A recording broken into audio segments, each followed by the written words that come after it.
परंतु तळ्यात मळ्यात मग ते काहीच कळत नाही।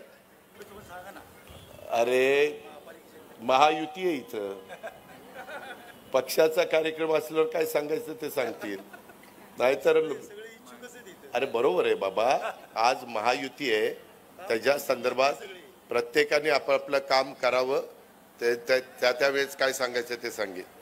खामोशी से अपनी मेहनत को अंजाम दो, विलास लांडे, खामोशी से अपनी मेहनत को अंजाम दो, कामयाबी शोर मचाएगी। जब नाम होगा रोशन हर एक मुकाम पर, यानी तुमची कामयाबी शोर मचाएगी जब नाम होगा रोशन हर एक मुकाम पर। हे तेव्हा होतं, त्याच्या संदर्भातली मेहनत घ्यावी लागती, अंजाम त्याला द्यावा लागतो।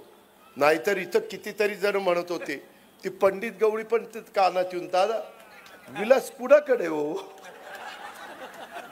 कुठे पंडित कुठे।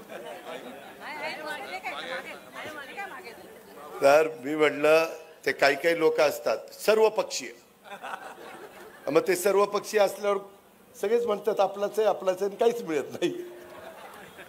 त्याच्यामुळं विलास काहीतरी आम्ही घेतलाच ना निर्णय, आम्ही पण घरामध्ये आम्ही पण पवार साहेबांना दैवत मानत होतो, आजही मानतो, परंतु कुठंतरी आज देशाला मोदी साहेबांच्या सारखा मजबूत नेता मिळालेला आहे आणि आज त्यांच्या पाठीशी उभं राहणं आणि देशाची प्रगती करून घेणं, जगामध्ये देशाचा मान सन्मान वाढवण्याच्या करता त्यांना पाठबळ देणं हे आपलं काम होतं, म्हणून आपण त्या ठिकाणी केलं।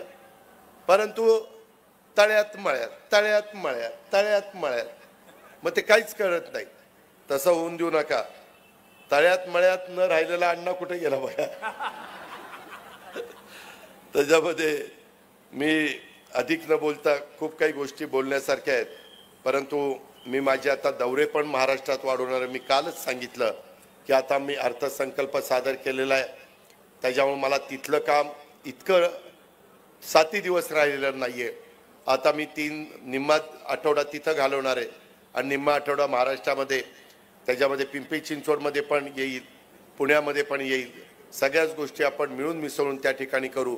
परंतु हे सगळं करत असताना प्रत्येक लोकप्रतिनिधींनी वैयक्तिक स्वार्थ हा त्या ठिकाणी आपला कुणाचाच माझ्या सकट राहता कामा नये, अशा पद्धतीनं आपण सगळेजण पुढे जाण्याचं काम करू, अशी मी आपल्याला सगळ्यांना आग्रहाची विनंती करतो।